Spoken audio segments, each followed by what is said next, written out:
Alors, une petite vidéo pour illustrer la fabrication d'un extrait fermenté, en l'occurrence l'extrait fermenté d'ortie, donc plus communément connu sous son appellation de purin d'ortie. Donc déjà pour commencer, l'outil que vous avez devant les yeux, c'est celui que j'utilise pour ramasser les orties ou les autres plantes avec lesquelles je fais des préparations. Donc c'est un outil qui était autrefois utilisé pour tondre les moutons. Je crois que ça s'appelait une force. Donc il y a un très bel outil déjà pour commencer et qui est particulièrement efficace pour ramasser les orties et les autres plantes.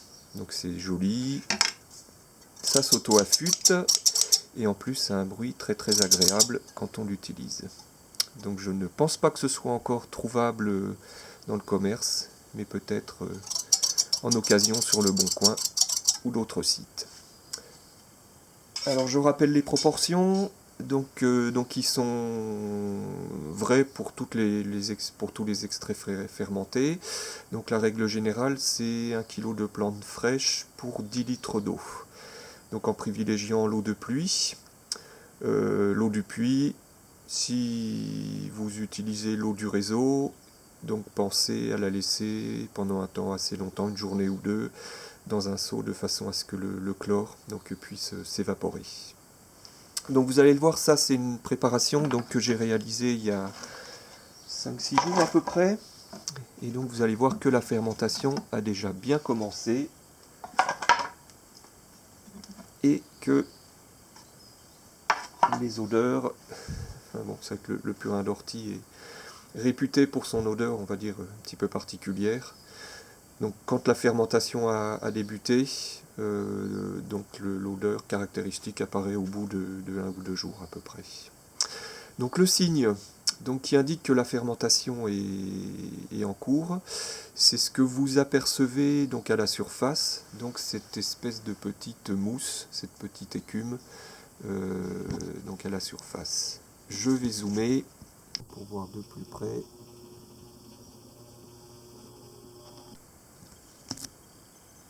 Hop, incroyable, ça marche. Donc en fait, cette petite mousse, elle est liée à la fermentation. Moi, ce que je dis toujours, c'est que quand vous fabriquez du purin d'ortie, c'est comme si vous fabriquiez de la bière, sauf que les ingrédients sont un petit peu différents, mais le processus est le même. Donc c'est une fermentation, et en l'occurrence, une fermentation en présence d'air, donc en conditions aérobie. Alors je précise, ça c'est la recette traditionnelle, on va dire, donc celle qui est utilisée, mise en œuvre depuis très très longtemps par les jardiniers, sachant que depuis 1 an ou 2 à peu près, il y a une nouvelle méthode qui est apparue, qui a été développée par Éric Petiot, donc un des auteurs du livre La Bible, la référence en matière de préparation à base de plantes, Purin d'ortie et compagnie, aux éditions du Terrain. Voilà, mais donc là c'est la préparation tout à fait classique. Donc une fermentation, en présence d'air, donc c'est une oxydation. Alors, comme je le disais précédemment, le signe que la fermentation est en cours, ce sont ces petites bulles, cette petite mousse qui apparaît à la surface. Donc ce qu'il faut faire, pendant tout le temps que dure la fermentation, 1 fois par jour, c'est venir agiter avec un bâton, mélanger très doucement, et quand vous mélangez, vous voyez apparaître ces petites bulles qui remontent à la surface. Donc la présence de ces bulles, comme je le disais avant, c'est directement lié à la fermentation. Et ces petites bulles, en fait, constituent l'indicateur du fait que la fermentation est encore en cours. Donc chaque jour, vous venez touiller très doucement, et tant que ces petites bulles apparaissent, c'est que la fermentation n'est pas encore terminée, donc vous laissez.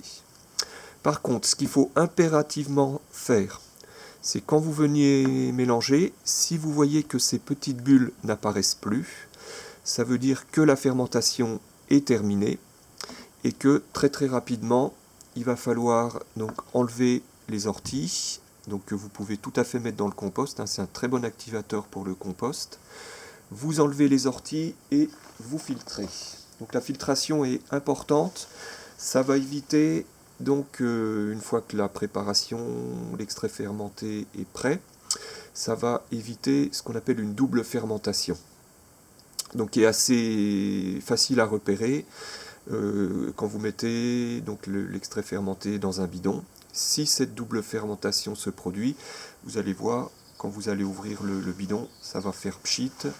Donc ce qui signifie que le produit est sous pression. Donc c'est l'indicateur de cette double fermentation. Donc il est mieux d'éviter, voilà, parce que le produit continue à évoluer, il perd certaines de ses caractéristiques. Donc ça c'est très important. Dès que les petites bulles ne se forment plus, donc impérativement enlever les orties et filtrer et stocker. Ce qui se passe si jamais vous laissez trop longtemps, c'est qu'on va passer du stade de la fermentation au stade de la putréfaction. Et donc c'est là où donc le produit va mal évoluer et il va commencer à sentir très mauvais. Donc c'est vraiment le signe indicateur. Donc il faut stocker le produit, la fermentation étant terminée. Un petit truc pour terminer, pour atténuer un petit peu l'odeur du purin d'ortie. Donc comme je le disais, quand même une odeur un petit peu particulière et assez caractéristique. Ce qu'on peut faire, donc, c'est mettre dans la préparation quelques feuilles de sauge, donc que vous aurez broyées, déchirées, et pareil, vous les incorporez. Donc ça va atténuer un petit peu l'odeur de notre extrait fermenté. Donc ça déroge à la règle générale qui dit qu'il ne faut jamais préparer un extrait fermenté en mélangeant différentes plantes. Vous préparez un extrait l'un après l'autre, un extrait pour une plante, quitte après à mélanger les différents extraits. Ce qui peut être très bien, par exemple, c'est de mélanger un purin d'ortie, donc qui a des propriétés biostimulantes, avec une préparation de prêle, un extrait fermenté de prêle, qui lui a des propriétés fongicides, donc très bien adapté pour la lutte contre le mildiou, pour les tomates par exemple. Voilà ces quelques petites règles. Écoutez, j'espère que vous allez pouvoir réaliser vos extraits fermentés dans de bonnes conditions.